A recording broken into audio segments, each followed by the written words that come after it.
Hello दोस्तों, welcome to all of you. तो जैसा कि कल क्लास 12th इंटरमीडिएट का एग्जामिनेशन इंग्लिश पेपर का, तो अब हमारे पास इतना टाइम नहीं है कि हम रूल्स को समझ सकें या फिर रूल्स को और अधिक पढ़ सकें। तो आज के इस वीडियो में या फिर आज के दिन मैं आपके लिए एक नहीं, इसके बाद भी 4 से 5 वीडियो लाऊंगा, जहाँ पर ये पहला वीडियो हमारा होगा डायरेक्ट और इनडायरेक्ट नरेशन के आधार पर, जहाँ पर हम लोग सिर्फ उन्हीं क्वेश्चन को डिस्कस करेंगे जो 2017 से 2022 तक के परीक्षा में पूछे जा चुके होंगे, और मैंने उन्हीं क्वेश्चन को सेलेक्ट किया हुआ है जिसकी इस बार के बोर्ड एग्जामिनेशन में, अर्थात जो आपका कल एग्जाम होने वाला है, बोर्ड एग्जाम इंग्लिश पेपर का, इंटर का, तो वो ये इम्पॉर्टेंट क्वेश्चन है जो इसमें भी आपके कल के एग्जामिनेशन में पूछे जा सकते हैं। तो मैं आज आपको कुछ वीडियो जो ला कर दूंगा, जिसमें पहला है डायरेक्ट का, उसके बाद ट्रांसफॉर्मेशन का, उसके बाद सिंथेसिस ऑफ सेंटेंसेज में कुछ इंपॉर्टेंट क्वेश्चन होंगे। एक वीडियो होगा सिंपल सेंटेंस के ऊपर, एक वीडियो होगा कॉम्प्लेक्स के ऊपर, और एक वीडियो होगा कंपाउंड के ऊपर। तो ये 4-5 वीडियोज में आपके लिए लेकर आया हूँ। और इसके बाद भी अगर किसी भी स्टूडेंट को किसी स्पेशल टॉपिक पर वीडियो चाहिए होगा तो मुझे कमेंट बॉक्स में कमेंट करके बता दे, तो मैं उसका वीडियो भी आज आपको अवेलेबल करा दूंगा। तो चलिए आज के इस पहले वीडियो की स्टार्ट करते हैं। जैसा कि मैंने बता दिया है, यहाँ पर मैंने जितने भी क्वेश्चन लिए हुए हैं वो सभी क्वेश्चन बोर्ड एग्जामिनेशन में ऑलरेडी पूछे जा चुके हैं, और हमने जो टाइम लिमिट लिया है वो 2017 से 2022 तक के क्वेश्चन को यहाँ पर सिलेक्ट किया हुआ है। और ये बहुत ही ज़्यादा इंपॉर्टेंट क्वेश्चन है जो इसमें भी कल के एग्जामिनेशन में पूछे जा सकते हैं। तो हमारा पहला टॉपिक है चेंज इनटू इनडायरेक्ट नरेशन, अर्थात यहाँ पर जितने भी क्वेश्चन लिए गए हैं इन सभी क्वेश्चन को हमको किस में चेंज करना है, इनडायरेक्ट नरेशन में चेंज करना है। तो चलिए स्टार्ट करते हैं। पहला सेंटेंस क्या कह रहा है, I said to him can you not do this work. तो हम लोग देख रहे होंगे कि जो रिपोर्टेड स्पीच है, इस रिपोर्टेड स्पीच में जो सेंटेंस गिवन है वो इंट्रोगेटिव हो गया है, और जब भी सेंटेंस इंट्रोगेटिव होता है तो रिपोर्टिंग वर्ब को चेंज करते हैं आस्क्ड या इंक्वायर्ड ऑफ में। तो ये मैं क्या लिख देता हूँ, रिफेर टू को चेंज कर देंगे आस्क्ड में, आई आस्क्ड हिम। यहाँ तक तो क्लियर है। अब अगला प्रोसेस क्या होता है, कॉमा डबल इनवर्टेड कॉमा हटाकर एक कंजक्शन से दोनों वाक्यों को या फिर दोनों स्पीच को जोड़ने का। तो यहाँ पर कंजक्शन क्या आएगा, सिंस ये जो सेंटेंस था वो इंट्रोगेटिव था, तो इंट्रोगेटिव में एक इफ टाइप का था, इसका स्टार्ट हुआ है हेल्पिंग वर्ब या मॉडल ऑक्सिलरी कैन पे, और जब भी किसी इंट्रोगेटिव सेंटेंस का प्रारंभ हेल्पिंग वर्ब हो जाए तो उस केस में इनडायरेक्ट नरेशन मैथड में हम लोग जो प्रीपोजिशन यूज करते हैं वो होता है इफ या वेदर। तो यहाँ पर हम लोग क्या लिख लेते हैं, इफ। और जैसे इफ लिख लिया, ये जो पूरा हिस्सा होता है इंट्रोगेटिव का, इसको चेंज करते हैं असर्टिव में। तो असर्टिव का कौन सा पार्ट बनेगा, देखिए नॉट भी आया हुआ है, तो डेफिनेटली ये असर्टिव का नेगेटिव पार्ट बन जाएगा। तो असर्टिव में सबसे पहले क्या लिखते हैं, सब्जेक्ट लिखते हैं। तो यहाँ पर सब्जेक्ट क्या था, यू था, यू जो कि सेकेंड पर्सन प्रोनाउन है नॉमिनेटिव केस में। तो यहाँ पर नॉमिनेटिव केस चाहिए, सेकेंड पर्सन तो किसके अकॉर्डिंग चाहिए, ऑब्जेक्ट हिम के अकॉर्डिंग, और हिम तो ऑब्जेक्टिव केस है, उसका हमको क्या चाहिए, नॉमिनेटिव केस, और हिम का नॉमिनेटिव केस क्या होता है, he. I asked him if he. अब देखिए कैन का चेंज किस में होता है, कुड में, क्योंकि ये पास्ट टेंस में था reporting verb, that is why can को भी चेंज कर देंगे, कैन का क्या हो जाएगा, कुड हो जाएगा। आई asked him if he could, not है यहाँ पर नॉट लिखेंगे, और यहाँ पर वर्ब की फर्स्ट फॉर्म है डू, ये डू लिख लिया। अब देखिए दिस का चेंज भी बताया गया है, दिस का चेंज क्या होता है, डैट होता है, तो दिस का यहाँ पर क्या कर देंगे, दैट कर देंगे, दैट वर्क। तो इस प्रकार पे हमने इस सेंटेंस को किस में चेंज कर दिया है, इनडायरेक्ट नरेशन में चेंज कर दिया। अब बढ़ते हैं अगले सेंटेंस की तरफ। अगले सेंटेंस में क्या कहा जा रहा है, the boys said to the teacher please help us. तो इस सेंटेंस को देखेंगे तो देखिए इस सेंटेंस के स्टार्टिंग में रिपोर्टेड स्पीच में प्लीज आया हुआ है, और उसके बाद जो शब्द है हेल्प, ये वर्ब की फर्स्ट फॉर्म है। इट मीन से जो गिवन सेंटेंस आ गया है वो इंपरेटिव का आ गया है, और जब इंपरेटिव सेंटेंस आ जाए और उसमें प्लीज शब्द आ जाए तो उस केस में हम लोग रिपोर्टिंग वर्ब को किस में चेंज करते थे, रिक्वेस्टेड में, और अंदर से प्लीज शब्द हट जाता था। तो ये क्या हो जाएगा, द बॉयज रिक्वेस्टेड। अब रिक्वेस्टेड क्यों कर रहे हैं, अभी मैंने रीजन बताया, क्योंकि रिपोर्टेड स्पीच में प्लीज का प्रयोग किया गया है, और प्लीज का प्रयोग होने से और इंपरेटिव सेंटेंस में था, तो इस केस में हमने क्या किया है, रिपोर्टिंग वर्ब को किस में चेंज कर दिया है, रिक्वेस्टेड में चेंज कर दिया है। और यहाँ से इन दोनों को कनेक्ट करेंगे तो प्लीज को रिमूव कर देंगे। तो ये क्या हो गया है, the boys requested the teacher, requested the teacher अब प्लीज हटेगा, कॉमा डबल इन्वर्टेड कॉमा हटाकर हेल्प के पहले क्या लिख लेंगे, टू लिखकर दोनों कनेक्ट कर लेंगे, इन्फिनिटिव मान लेंगे इसको। तो ये किया गया टू हेल्प। अब देखिए अफ मिल गया है जो कि हमारा फर्स्ट पर्सन है, ऑब्जेक्टिव केस। फर्स्ट पर्सन होता है ऑब्जेक्टिव केस है, तो यहाँ पर ऑब्जेक्टिव केस चाहिए। फर्स्ट पर्सन किसके अकॉर्डिंग चाहिए, स्पीकर के अकॉर्डिंग चाहिए, द बॉयज। तो द बॉयज देखिए प्लूरल है और ये नाउन भी है, नाउन थर्ड पर्सन में आता है और थर्ड पर्सन में हमारे पास एक ही प्रोनाउन होता है जो प्लूरल होता है और वो होता है दे। और दे का हमको कौन सा केस चाहिए, ऑब्जेक्टिव केस चाहिए, क्योंकि अब किस केस में है, ऑब्जेक्टिव केस में है, तो दे का ऑब्जेक्टिव केस क्या हो जाएगा, यहाँ पर देम हो जाएगा। तो इस प्रकार से हमने इस गिवन सेंटेंस को भी चेंज कर दिया है इनडायरेक्ट नरेशन में। तो इसी के साथ बढ़ते हैं अगले सेंटेंस की तरफ। तो अगले सेंटेंस में क्या कहा जा रहा है, Ramu said to me, Ramu ने मुझसे कहा the sun sets in the west, सूर्य पश्चिम में डूबता है। तो ये हमको एक प्रकार से क्या कहा जा रहा है रिपोर्टेड स्पीच में, यह एक यूनिवर्सल ट्रुथ, सार्वभौमिक सत्य को प्रकट कर रहा है। और अब बताया गया होगा आपको कि जब रिपोर्टेड स्पीच में universal truth, habitual fact, historical fact, mathematical fact, ऐसे तथ्यों की बात किया जाए तो हम लोग रिपोर्टेड स्पीच का टेंस परिवर्तित नहीं करते हैं, चाहे रिपोर्टिंग वर्क किसी भी टेंस में हो। तो देखिए यहाँ पर फिट टू आया हुआ है और ये फुल स्टॉप है, असर्टिव सेंटेंस है, तो फिट टू को चेंज करेंगे टोल्ड में। तो ये क्या हो गया है, रामू टोल्ड मी। अब ये असर्टिव था तो कंजक्शन क्या आएगा, कॉमा डबल इन्वर्टेड कॉमा को हटाकर वो आएगा दैट। अभी जस्ट मैंने बताया ये हमारा एक यूनिवर्सल ट्रुथ है। जब यूनिवर्सल ट्रुथ है तो इस पूरे सेंटेंस को यहाँ पर एज इट इज लिख लेंगे। तो ये क्या हो जाएगा, the sun sets in the west. तो इस प्रकार से हमने गिवन सेंटेंस को चेंज कर लिया है इनडायरेक्ट नरेशन में। आई होप अभी तक के क्वेश्चन आपको समझ में आए होंगे।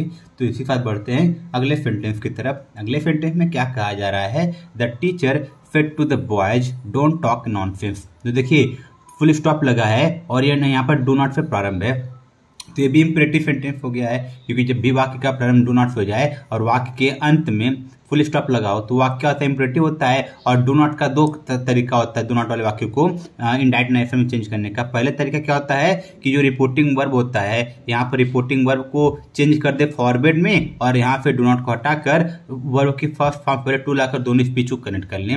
हम लोग वही प्रोसेस अपनाते हैं। तो यहाँ पर क्या हो जाएगा, द टीचर, यहाँ पे द टीचर हो गया है, डू नॉट आया हुआ है यानी डोंट है, डू नॉट का फॉर्म फॉर्म, तो हम लोग फिर टू को किस में चेंज कर देंगे, फॉरबिड में। The teacher forbid the boys. अब जैसे में हमने इतना लिख लिया है, कॉमा डबल इन्वर्टेड कॉमा हटाएंगे, साथ ही साथ डू नॉट को भी हटा देंगे और डू नॉट को हटाने के बाद जो वर्ब की फर्स्ट फॉर्म दिखेगी उसके पहले क्या लिख लेंगे, टू। यहाँ पर उसके बाद बाकी को लिख लेंगे, to talk, do not talk nonsense. तो इस प्रकार हमने इस गिवन सेंटेंस को भी चेंज कर दिया है इनडायरेक्ट नरेशन में। Now let's move forward. आगे क्या कहा जा रहा है, he said to the teacher sir will you not, यहाँ पर देखिए यू रहेगा, you will you not teach me tomorrow. तो ये हमारा अगला सेंटेंस है। अब जब इस सेंटेंस को हमको चेंज करना है इनडायरेक्ट नरेशन में, तो देखिए यहाँ पर दो चीजें हैं। फर्स्टली रिपोर्टिंग, जो रिपोर्टेड स्पीच में आया सेंटेंस है वो इंट्रोगेटिव है, क्वेश्चन मार्क लगा हुआ है, तो डेफिनेटली सेड टू को चेंज करेंगे आस्क्ड या इंक्वायर्ड ऑफ में। लेकिन इस रिपोर्टेड स्पीच में एक शब्द और आया हुआ है, फर आया हुआ है। अब जब फर आया हुआ है तो इसके सेंस को भी हमको लाना होगा इनडायरेक्ट नरेशन में। तो इस फर को रिमूव करके हम लोग रिपोर्टिंग वर्ब के साथ क्या जोड़ देंगे रिस्पेक्टफुली। तो ये क्या हो जाएगा, ही सेड टू चेंज होगा आस्क्ड में, क्योंकि इंट्रोगेटिव है, तो ये क्या हो जाएगा, ही आस्क्ड। और मैंने क्या बोला कि फर के अर्थ को पूरा करने के लिए हम लोग रिपोर्टिंग वर्ब के साथ क्या जोड़ देंगे, रिस्पेक्टफुली। ही आस्क्ड रिस्पेक्टफुली किसे, टू द टीचर। ये क्या जाएगा, he asked respectfully to the teacher.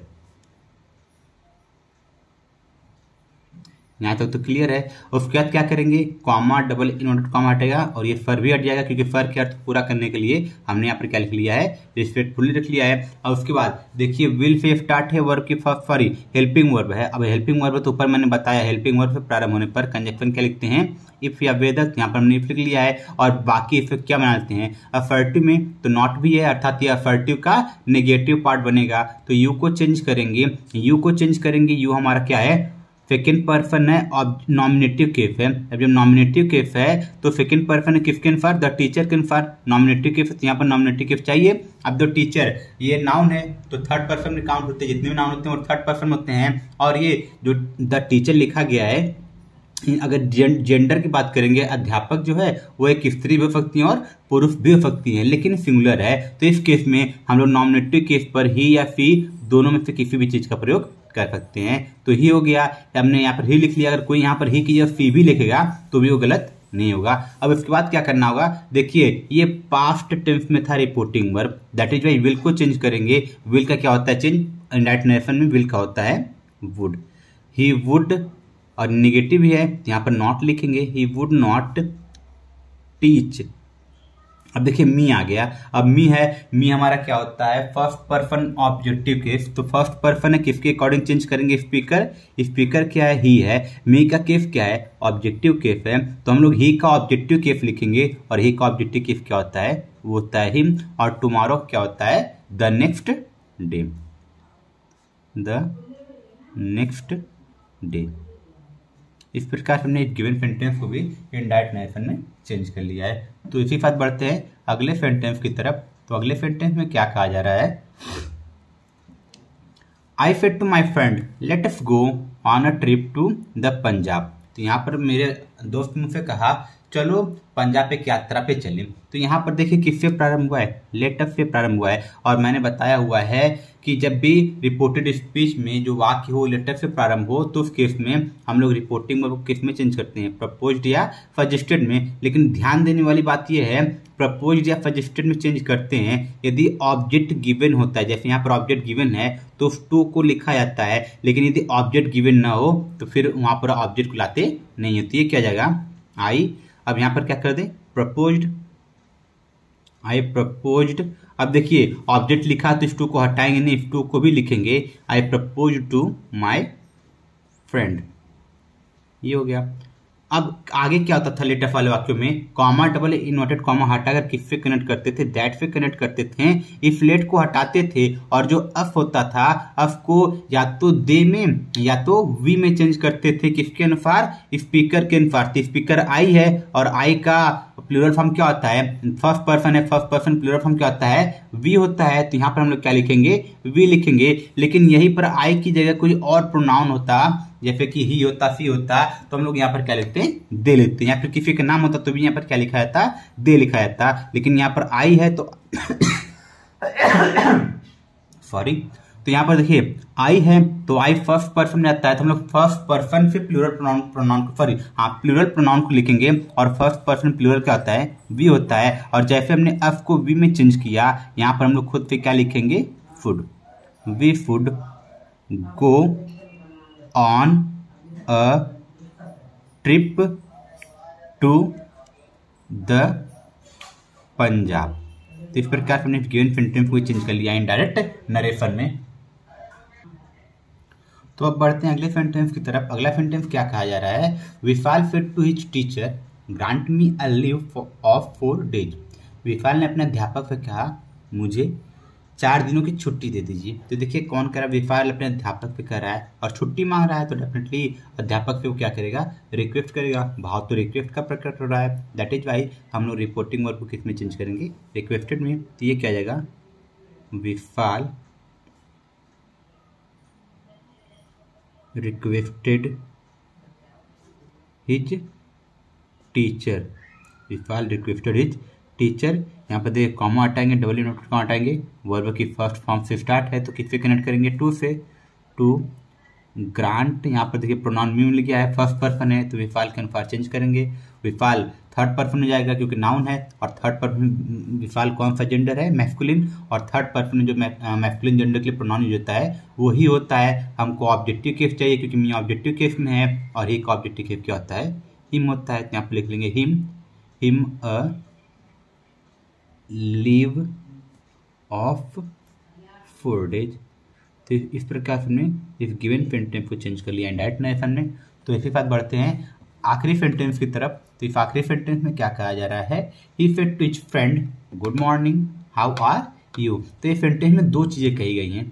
एक बार देखिए, first of all good morning का प्रयोग किया गया है, और जब गुड मॉर्निंग का प्रयोग किया गया है तो मैंने आपको बताया हुआ है गुड मॉर्निंग आने पर रिपोर्टिंग वर्ब को चेंज करते हैं विश्ड में। तो ये क्या हो जाएगा, ही विश्ड। अब विफ्ड लिखने के बाद ये जो गुड मॉर्निंग होगा इसको या तो रिपोर्टिंग वर्ब के तुरंत बाद लिखकर ये टू हिज फ्रेंड लिखें, या फिर टू हिज फ्रेंड लिखकर गुड मॉर्निंग लिखें, दोनों चीज़ हो सकता है। चलिए मैं इसको उठाकर पहले लिख लेता हूँ, he wished good morning his friend to his friend. ये हो गया। अब ये जब हमने इसको लिख लिया है, अब ये सेंटेंस खत्म नहीं हुआ है, अब एक और चीज कहा गया है हाउ आर यू। अब ये जो गिवन सेंटेंस मिल रहा है ये इंट्रोगेटिव मिल रहा है, तो इसमें इंट्रोगेटिव का रोल लगाएंगे। तो यहाँ पर हम लोग खुद से अब रिपोर्टिंग वर्ब को जोड़ेंगे इसके अकॉर्डिंग, और यहाँ पर लिखेंगे एंड के बाद ये इंट्रोगेटिव सेंटेंस है तो रिपोर्टिंग वर्ब क्या जोड़ेंगे, आस्क्ड।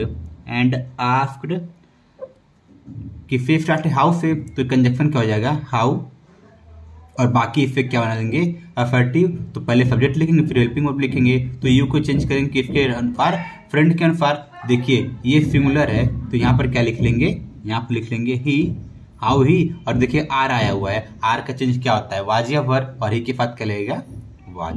तो इस प्रकार से हमने गिवन सेंटेंस को चेंज कर लिया। इंडायरेक्ट नरेशन में जो क्या बना है, he wished good morning to his friend, या फिर इसको ऐसे भी लिख सकते थे, he wished his friend good morning. यहाँ पर तो ये इसके लिए हो गया है, और इसका जब भी ये दूसरा हिस्सा मिल रहा है जो कि इंट्रोगेटिव है, तो उस इंट्रोगेटिव के हिस्से को चेंज करने के लिए हम लोग खुद से लिखेंगे एंड, और इसके सेंस में हम लोग रिपोर्टिंग वर्ब ऐड करेंगे आस्क्ड। अब आस्क्ड लिखने के बाद हमने इंट्रोगेटिव पढ़ा हुआ है, जब इंट्रोगेटिव सेंटेंस सेकेंड टाइप या फिर ऐसा हो जो कि से स्टार्ट हो, क्वेश्चन वर्ड से स्टार्ट हो, जैसे यहाँ पर हाउ से स्टार्ट हुआ है तो वही इंट्रोगेटिव बन जाता है कंजक्शन। तो यहाँ पर हमने हाउ से कनेक्ट कर लिया है, हाउ से कनेक्ट करने के बाद जो बाकी हिस्सा बचता है क्वेश्चन वर्ड को छोड़कर उनको किस में चेंज करते हैं, अफर्मेटिव में। और देखिए यहाँ पर निगेटिव नहीं है तो अफर्मेटिव का ये अफर्मेटिव का पार्ट बनेगा, और अफर्मेटिव सबसे पहले क्या लिखते हैं, सब्जेक्ट लिखते हैं।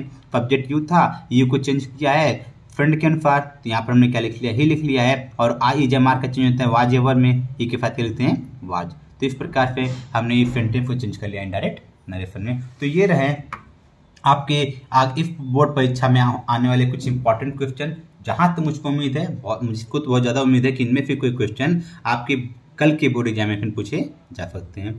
तो इसी साथ मैं इस वीडियो को ख़त्म कर रहा हूँ, बस इसके साथ मैं अगले वीडियो में कुछ और चीज़ें लेकर आऊँगा, जाकर आप वहाँ पर उन वीडियोज़ को देख सकते हैं। तब तक के लिए टाटा बाय बाय।